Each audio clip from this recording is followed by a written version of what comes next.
देश के भविष्य प्रिय विद्यार्थी जी, आप सबको सादर नमस्कार। आज आपके बीच में मैं प्रेजेंट हूँ वेद, पुराण और उपनिषद से वन लाइनर जीके लेकर के। आप लोग ध्यान से श्रवण करें और श्रवण करने के उपरांत देखें कि किस प्रश्न का उत्तर क्या लिखा हुआ है और उन प्रश्नों को सदा के लिए अपने मानस पटल पर अंकित कर लें, ताकि कोई भी व्यक्ति यदि आपसे इन सामान्य प्रश्नों को पूछे तो आप लोग बेझिझक बता सकें।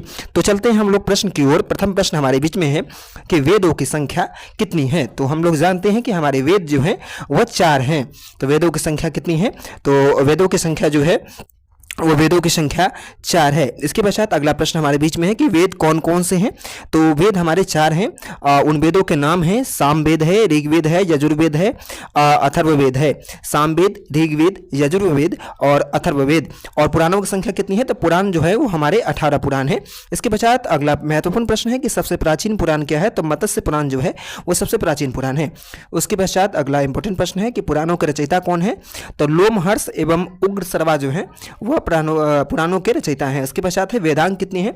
तो वेदांग हमारे 6 हैं। आप लोग को पता होना चाहिए कि वेदांगों की संख्या 6 है। कौन कौन है? तो यदि आपसे कोई पूछे तो लिख दीजिएगा सर, शिक्षा, कल्प, व्याकरण, निरुक्त, छंद, ज्योतिष। ये 6 जो है सो हमारे वेदांग हैं। इसके पश्चात अगला इंपॉर्टेंट हमारे बीच में है वेद वेदांग से कि संस्कारों की संख्या कितनी है। तो संस्कारों की संख्या जो है वह 16 है। इसके पश्चात है आयुर्वेद अर्थात जीवन का विज्ञान का उल्लेख सर्वप्रथम मिलता है किस वेद में? तो अथर्ववेद में मिलता है।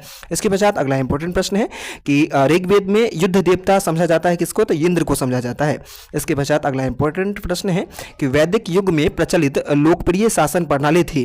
तो वैदिक युग में प्रचलित लोकप्रिय शासन प्रणाली जो थी उसका नाम था वंश परंपरागत राजतंत्र। इसके पश्चात अगला इंपॉर्टेंट प्रश्न है कि जीविकोपार्जन हेतु वेद वेदांग पढ़ाने वाला अध्यापक कहलाता है तो उपाध्याय कहलाता है। इसके पश्चात अगला इंपॉर्टेंट प्रश्न है जो कि तीसरा नंबर पेज है हमारा कि उपनिषद की संख्या कितनी है। तो उपनिषद की संख्या जो है वो 108 है। इसके पश्चात अगला इंपॉर्टेंट प्रश्न है कि पुराणों का अध्ययन करने वाला प्रथम मुसलमान था कौन? तो अलबरूनी जो था वो पुराणों का अध्ययन करने वाला प्रथम मुसलमान था। उपनिषद विषय वस्तु है तो दर्शन का। इसके पश्चात अगला इंपॉर्टेंट प्रश्न है कि ब्राह्मण संबंधित है किस चीज से? तो कर्मकांड से। इसके पश्चात अगला इंपॉर्टेंट प्रश्न कि सबसे प्राचीनतम वेद कौन है? तो सबसे प्राचीनतम वेद जो है वह ऋग्वेद है। इसके पश्चात अगला इंपॉर्टेंट प्रश्न है कि गद्य एवं पद्य वाला वेद कौन सा है? तो यजुर्वेद है। सत्यपथ ब्राह्मण संबंधित है से तो यजुर्वेद से संबंधित है। तंत्र मंत्र संग्रहित वेद है तो अथर्ववेद में है जो तंत्र मंत्र संग्रहित वेद है। इसके पश्चात अगला इंपॉर्टेंट प्रश्न है कि भारतीय संगीत का जनक किसे कहा जनक है? तो भारतीय संगीत का जनक जो है वो सामवेद को माना जाता है।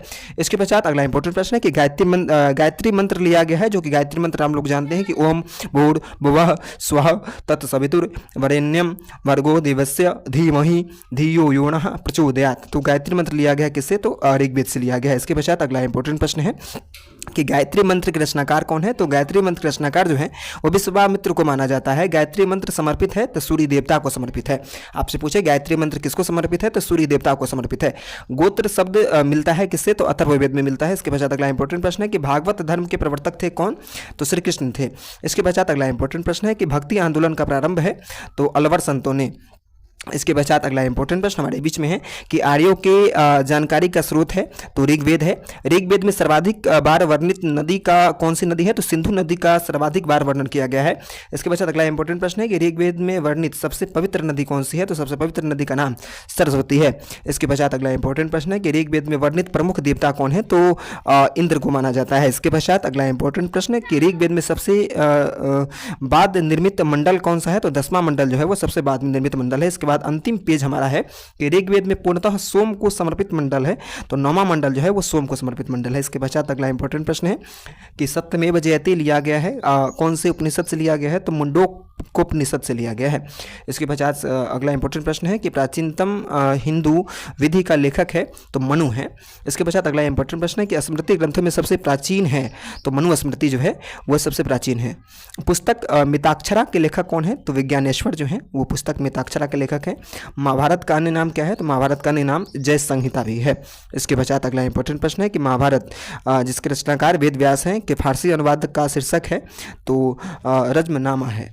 ठीक है। इस प्रकार इस वेद से जो भी महत्वपूर्ण प्रश्न थे उन प्रश्नों को मैंने आपके बीच में रखा। आप लोग ध्यान से अध्ययनरत रहिए, अपने माता पिता के सपनों को साकार कीजिए और एक दिन अपनी एक अलग पहचान बनाइए कि आपकी वजह से आपके गाँव के नाम को, आपके राज्य के नाम को, आपके देश के नाम को जाना जाए और आपके माता पिता जिस रास्ते से होकर के गुजरे तो लोग आपकी वजह से उनके नाम को जाने।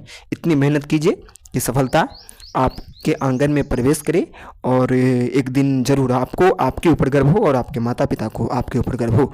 धन्यवाद।